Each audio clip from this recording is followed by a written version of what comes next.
Malam itu, desa Mukti diselimuti kabut tebal. Udara terasa lembab dan bau tanah basah bercampur dengan aroma bunga Kamboja dari kuburan yang tak jauh dari rumah warga. Di tengah kesunyian itu, seorang pemuda bernama Ryan baru saja pulang dari rumah temannya. Setelah membantu menyiapkan acara tahlilan, jam segini masih aja ngerokok di luar. Yan tanya Dimas, temannya yang baru saja menutup pagar. Rian tersenyum tipis sambil menatap ke arah kuburan di kejauhan. Entah kenapa mas, sejak tahlilan 7 harinya Mbak Mirna, aku jadi sering mimpi aneh. Kadang kayak dengar orang manggil namaku di kuburan. Dimas menelan ludah. Udahlah, jangan dibawa pikiran. Namanya juga tempat baru dikubur. Arwahnya belum tenang. Rian tertawa kecil, mencoba menepis rasa takut. Jangan ngomong gitu mas. Nanti beneran nongol lagi. Beneran pocongnya Mbak Mirna. Keesokan malamnya, sekitar pukul 12, Rian terbangun karena suara ketukan di jendela kamarnya. Tak, tak, tak. Ia sempat berpikir itu hanyalah ranting pohon yang tertiup angin. Tapi suara itu semakin keras, diiringi suara lirih seorang perempuan. Rian, bukain aku. Rian langsung bangkit. Tubuhnya gemetar. Ia mendekat perlahan ke arah jendela. Saat membuka sedikit tirai, matanya langsung membesar. Di luar sana, di bawah cahaya bulan pucat, berdiri sesosok pocong dengan wajah perempuan membiru. Matanya kosong, kain kafannya kotor, penuh tanah. Dari balik kain kafan yang robek, Rian bisa melihat nama Mirna tertulis samar di kain itu. Ya Allah, Rian mundur, terjatuh, tubuhnya gemetar. Suara ketukan berubah jadi doran keras. Rian, janji kamu mana? Kamu kan paginya. Rian bercerita kepada Dimas dan Bu Sari, ibunya. Bu Sari, Rian, kamu jangan ngomong sembarangan. Arwah orang meninggal jangan disebut-sebut. Dimas, tapi Bu, kalau memang Mirna yang datang, berarti ada sesuatu yang belum selesai. Rian menatap lantai. Dulu, malam sebelum Mirna meninggal, dia sempat nelpon aku. Katanya, dia takut. Takut? Kenapa? Kata Bu Sari. Rian, dia bilang ada yang ngikutin dia dari kebun belakang. Aku janji mau dateng, tapi aku ketiduran. Paginya, dia ditemukan meninggal di sumur dekat kebun. Ruangan langsung hening. Hanya suara ayam yang terdengar dari luar. Dimas menatap Rian tajam. Mungkin dia datang menagih janji itu, Yan. Malam berikutnya, Dimas dan Rian memberanikan diri ke pemakaman. Mereka membawa senter dan botol air doa. Udara malam itu terasa lebih dingin dari biasanya. Kabut menutupi hampir seluruh batu nisan. Dari kejauhan, terdengar suara tangisan perempuan. Sakit, Rian? Tolong. Rian menoleh ke arah sumber suara. Senter di tangannya bergetar. Suara itu datang dari makam Mirna. Yan, jangan deket-deket, kata Dimas. Tapi Rian seolah terhipnotis. Ia melangkah perlahan menatap nisan yang bertuliskan nama Mirna Astuti. Tiba-tiba tanah di depan makam itu bergetar. Dan dari bawah tanah muncul jari-jari tangan yang membiru, terbungkus kain kafan. Rian menjerit. Dimas langsung menariknya. dan mereka berlari sekuat tenaga. Dari belakang terdengar suara duk, duk, duk, seperti sesuatu yang melompat-lompat mengikuti mereka. Sejak malam itu, rumah Rian tak pernah tenang. Setiap malam, pintu depan diketuk keras. Barang-barang berjatuhan sendiri. Bahkan suara Mirna sering terdengar dari kamar mandi. Kamu janji datang malam itu, Rian. Kenapa kamu biarin aku sendirian di sumur? Suatu malam, Dimas dan Bu Sari memutuskan tidur di ruang tamu bersama Rian. Sekitar pukul 2 dini hari, lampu berkedip dan suara langkah terdengar dari dapur. Rian, itu siapa di dapur? Tanya Bu Seri.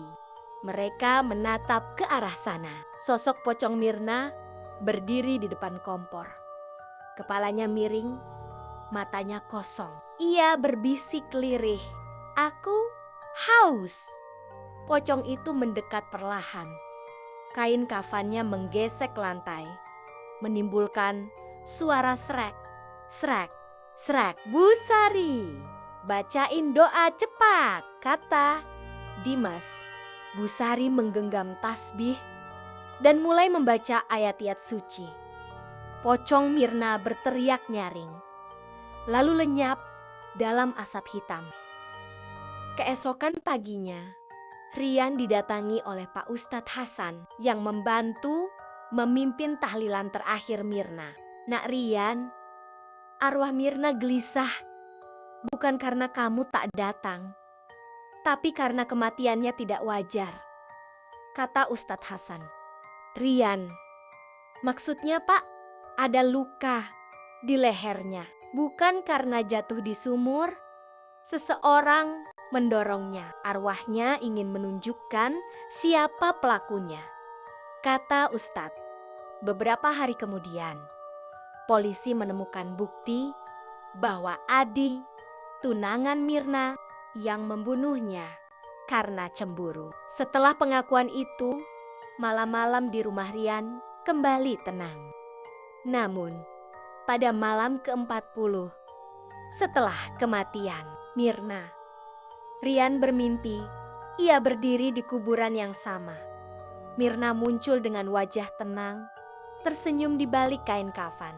"Terima kasih Rian, kamu sudah menepati janjimu." Setelah pengakuan Adi di kantor polisi, seluruh warga desa Sukamukti merasa lega. Mereka pikir arwah Mirna akhirnya tenang. Tapi bagi sebagian orang, terutama Adi sendiri, malam-malamnya justru berubah menjadi neraka. Di dalam sel yang lembab dan dingin, Adi berbaring gelisah. Lampu sel redup, hanya terdengar suara air menetes dari pipa bocor.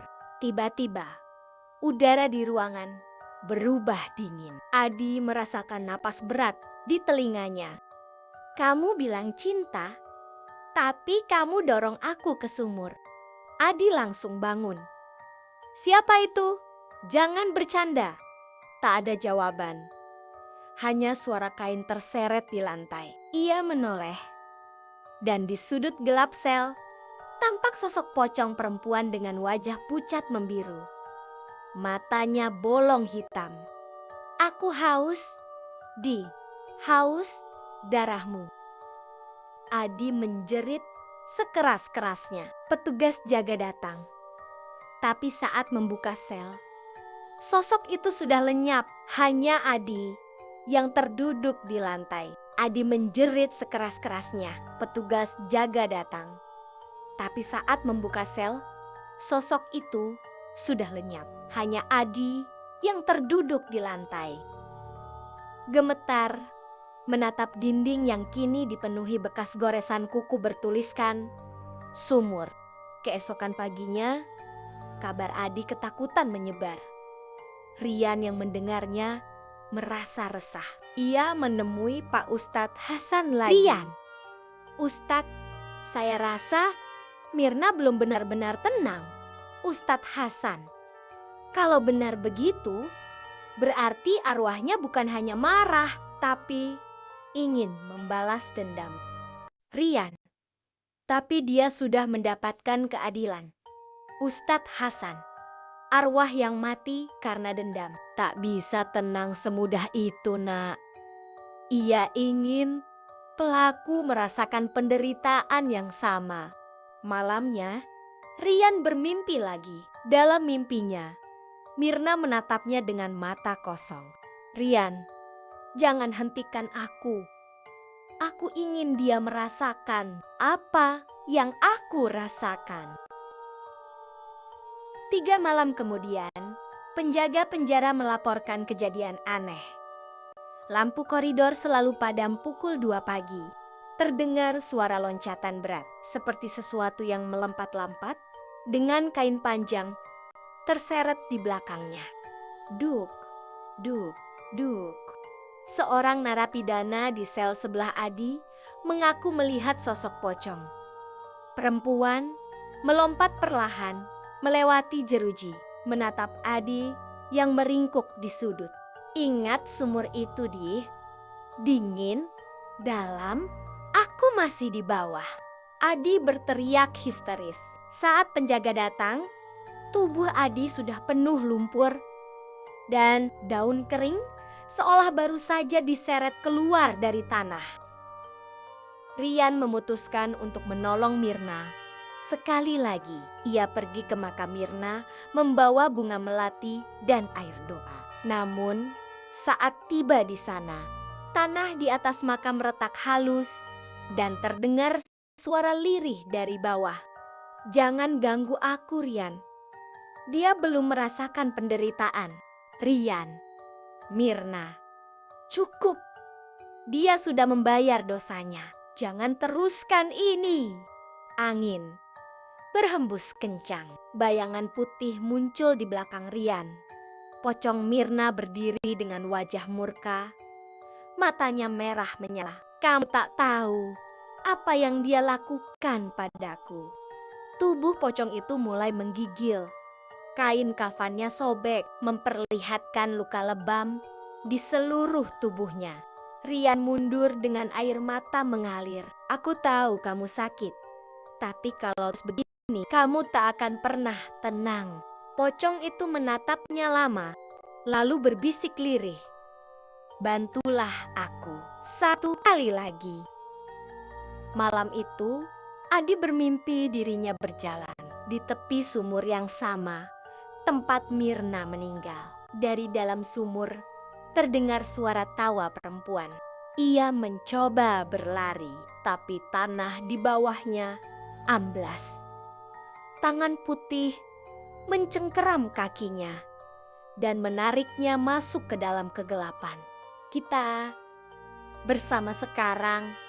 Di keesokan paginya, penjaga menemukan Adi tewas di selnya.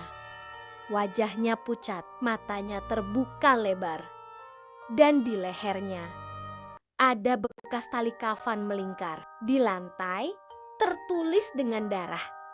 Aku sudah tenang sekarang. Sejak malam kematian Adi, tak ada lagi teror di desa itu. Rian datang ke makam Mirna untuk terakhir kali.